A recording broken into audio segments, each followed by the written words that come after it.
सुनिए प्रेमचंद की कहानी पूस की रात। हल्कुन ने आकर स्त्री से कहा, सहना आया है, लाओ, जो रुपए रखे हैं उसे दे दो, किसी तरह गला तो छूटे। मुन्नी झाड़ू लगा रही थी, पीछे फिरकर बोली, 3 ही तो रुपए हैं, दे दोगे तो कंबल कहां से आवेगा? माघ पूस की रात हार में कैसे कटेगी? उससे कह दो फसल पर दे देंगे, अभी नहीं।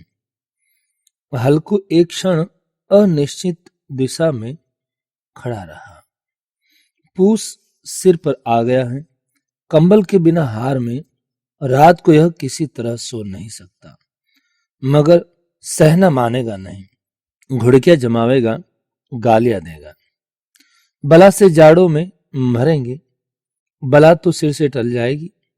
यह सोचता हुआ वह अपना भारी भरकम डील लिए हुए जो उसके नाम को झूठ सिद्ध कर रहा था, स्त्री के समीप गया और खुशामद करके बोला, ला, दे दे, गला तो छूटे। कंबल के लिए कोई दूसरा उपाय सोचूंगा। मुन्नी उसके पास से दूर हट गई और आंखें तरेड़ती हुई बोली, कर चुके दूसरा उपाय, जरा सुनो तो, कौन उपाय करोगे? कोई खैरात दे देगा कंबल? न जाने कितनी बाकी हैं जो किसी तरह चुकने में ही नहीं आती। मैं कहती हूं तुम क्यों नहीं खेती छोड़ देते, मर मर कर काम करो, उपज हो तो बाकी दे दो, चलो छुट्टी हुई, बाकी चुकाने के लिए ही तो हमारा जन्म हुआ है, पेट के लिए मजूरी करो, ऐसी खेती से बाज आए, मैं रुपए न दूंगी न दूंगी। हल्क उदास होकर बोला, तो क्या गाली खाऊं?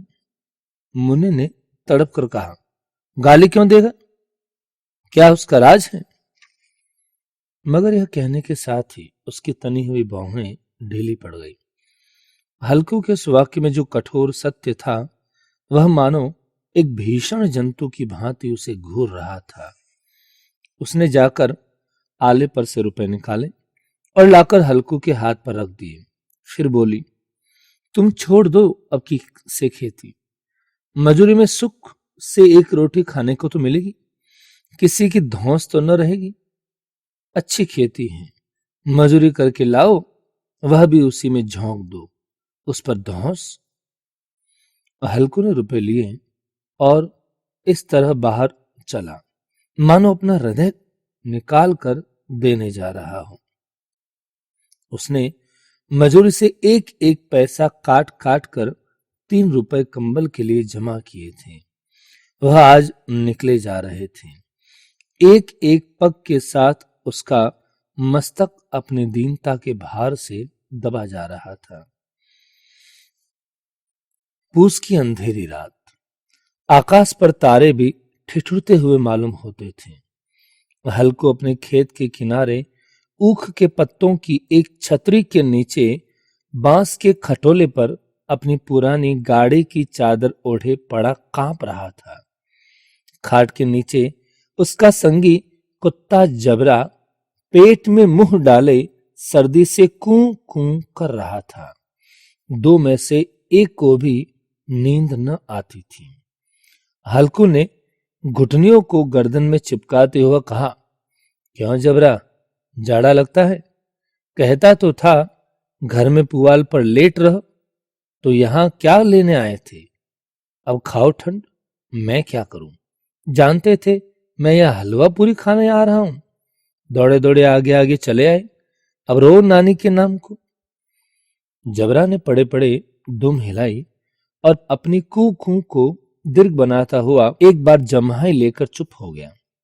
उसकी स्वान बुद्धि ने शायद ताड़ लिया, स्वामी को मेरी कू कू से नींद नहीं आ रही है। हल्कू ने हाथ निकालकर जबरा की ठंडी पीठ सहलाते हुए कहा, कल से मत आना मेरे साथ, नहीं तो ठंडे हो जाओगे। यह रांड पछुआ न जाने कहां से बर्फ लिए आ रही है। उठूं फिर एक चिलम भरूं, किसी तरह रात तो कटे। 8 चिलम तो पी चुका, यह खेती का मजा है। और एक भगवान ऐसे पड़े हैं जिनके पास जाड़ा जाए तो गर्मी से घबरा कर भागे।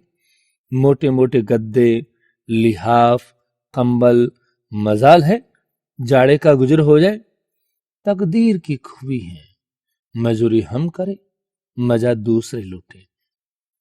हल्कू उठा, गड्ढे में से जरा सी आग निकालकर चिलम भरी। जबरा भी उठ बैठा। हल्कू ने चिलम पीते हुए कहा, पिएगा चिलम? जाड़ा तो क्या जाता है, हाँ जरा मन बदल जाता है। जबरा ने उसके मुंह की ओर प्रेम से छलकती हुई आंखों से देखा।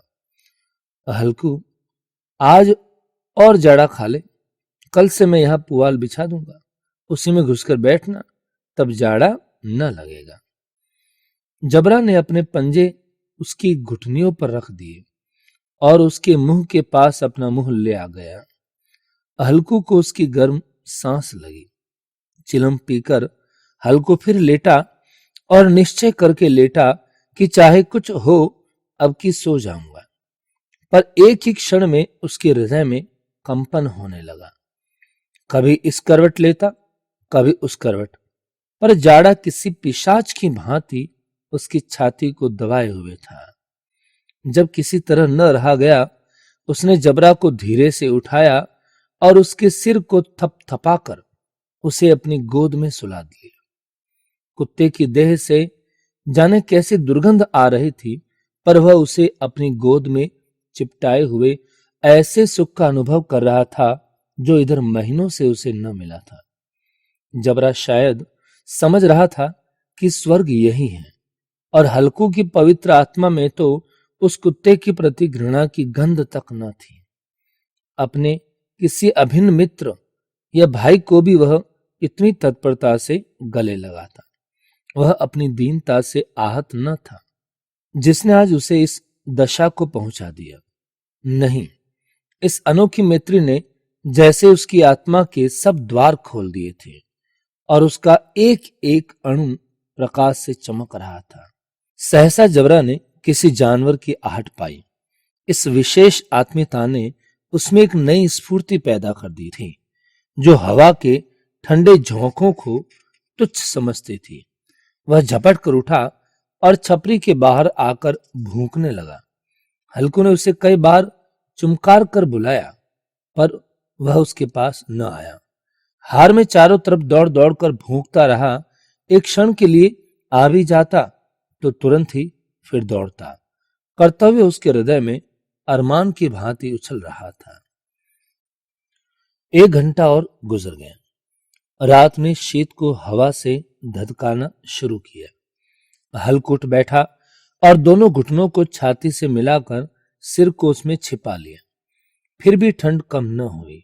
ऐसा जान पड़ता था सारा रक्त जम गया है, धमनियों में रक्त की जगह हिम बह रही है। उसने झुककर आकाश की ओर देखा। अभी कितनी रात बाकी है। सप्तर्षि अभी आकाश में आधे भी नहीं चढ़े। ऊपर आ जाएंगे तब कहीं सवेरा होगा। अभी पहर से ऊपर रात है। हल्कू के खेत से कोई एक गोली के टप्पे पर आमों का एक बाग था। पतझड़ शुरू हो गई थी। बाग में पत्तियों का ढेर लगा हुआ था। हल्कू ने सोचा चलकर पत्तियां बटोरूं और उन्हें जलाकर खूब तापूं। रात को कोई मुझे पत्तियां बटोरते देखे तो समझे कोई भूत है। कौन जाने कोई जानवर ही छिपा बैठा हो, मगर अब तो बैठे नहीं रहा जाता। उसने पास के अरहर के खेत में जाकर कई पौधे उखाड़ लिए और उसका एक झाड़ू बनाकर हाथ में सुलगता हुआ उपला लिए बगीचे की तरफ चला। जबरा ने उसे आते देखा, पास आया और दुम हिलाने लगा। हल्कू ने कहा, अब तो नहीं रहा जाता जबरू, चलो बगीचे में पत्तियां बटोर कर तापें। टाटे हो जाएंगे तो फिर आकर सोएंगे। अभी तो बहुत रात है। जबरा ने कूं कूं करके सहमति प्रकट की और आगे बगीचे की ओर चला। बगीचे में खूब अंधेरा छाया हुआ था और अंधकार में निर्दय पवन पत्तियों को कुचलता हुआ चला जा रहा था। वृक्षों से ओश की बूंदें टप टप नीचे टपक रही थी। एकाएक एक झोंका मेहंदी के फूलों की खुशबू लिए हुए आया। हल्कू ने कहा, कैसी अच्छी महक आई जबरू, तुम्हारी नाक में कुछ सुगंध आ रही है। जबरा को कहीं जमीन पर एक हड्डी पड़ी मिल गई थी। उसे चिचोड़ रहा था। हल्कू ने आग जमीन पर रख दी और पत्तियां बटोरने लगा। जरा देर में पत्तियों का ढेर लग गया। हाथ ठिठुरे जाते थे, नंगे पांव गले जाते थे और वह पत्तियों का पहाड़ खड़ा कर रहा था। इसी अलाव में वह ठंड को जलाकर भस्म कर देगा। थोड़ी देर में अलाव जल उठा। उसकी लौ ऊपर वाले वृक्ष की पत्तियों को छू छू कर भागने लगी। उस अस्थिर प्रकाश में बगीचे के विशाल वृक्ष ऐसे मालूम होते थे मानो उस अथाह अंधकार को अपने सिरों पर संभाले हुए हो। अंधकार के उस अथाह सागर से यह प्रकाश एक नौका के समान हिलता मचलता हुआ जान पड़ता था। हल्कू अलाव के सामने बैठा आग ताप रहा था। आज क्षण में उसने दोहर उतार कर बगल में दबा ली। दोनों पांव फैला दिए मानो ठंड को ललकार रहा हो, तेरे जी में जो आए सो कर। ठंड की असीम शक्ति पर विजय पाकर वह विजय गर्व को हृदय में छिपा न सकता था। उसने जबरा से कहा, क्यों जब्बर, अब ठंड नहीं लग रही है? जब्बर ने कूं कूं करके मानो कहा, अब क्या ठंड लगती ही रहेगी? पहले से उपाय न सूझा नहीं तो इतनी ठंड क्यों खाते? जब्बर ने पूंछ हिलाई। अच्छा आओ इस अलाव को कूद कर पार करें, देखे कौन निकल जाता है। अगर जल गए बच्चा तो मैं दवा न करूंगा। जब्बर ने उस अग्नि राशि की ओर कातर नेत्रों से देखा। मुन्नी से कल न कह देना, नहीं लड़ाई करेगी। यह कहता हुआ वह उछला और उस अलाव के ऊपर से साफ निकल गया। पैरों में जरा लपट लगी पर वह कोई बात न थी। जबरा आग के गिर्द घूमकर उसके पास आ खड़ा हुआ। हल्कू ने कहा, चलो चलो, इसकी सही नहीं, ऊपर से कूद कर आओ। वह फिर कूदा और अलाव के इस पार आ गया। पत्तियां जल चुकी थी। बगीचे में फिर अंधेरा छाया था। राख के नीचे कुछ कुछ आग बाकी थी, जो हवा का झोंका आ जाने पर जरा जाग उठती थी, पर एक क्षण में फिर आंखें बंद कर लेती थी। हल्कू ने फिर चादर ओढ़ ली और गर्म राख के पास बैठा हुआ एक गीत गुनगुनाने लगा। उसके बदन में गर्मी आ गई थी, पर ज्यों-ज्यों शीत बढ़ती जाती थी उसे आलस्य दबाए देता था। जबरा जोर से भूख कर खेत की ओर भागा। हल्कू को ऐसा मालूम हुआ कि जानवरों का एक झुंड उसके खेत में आया है। शायद नील गायों का झुंड था। उनके कूदने दौड़ने की आवाजें साफ कान में आ रही थी। फिर ऐसा मालूम हुआ कि खेत में चर रही हैं। उनके चबाने की आवाज चर चर सुनाई देने लगी। उसने दिल में कहा कि नहीं, जबरा के होते हुए जानवर खेत में नहीं आ सकता। नोच ही डाले, मुझे भ्रम हो रहा है। कहां, अब तो कुछ नहीं सुनाई देता। मुझे भी कैसा धोखा हुआ। उसने जोर से आवाज लगाई, जबरा, जबरा। जबरा भूंकता रहा, उसके पास न आया। फिर खेत के चरे जाने की आहट मिली। अब वह अपने को धोखा न दे सका। उसने अपनी जगह से हिलना जहर लग रहा था। कैसा दंदाया हुआ बैठा था। इस जाड़े पाले में खेत में जाना, जानवरों के पीछे दौड़ना असह्य जान पड़ा।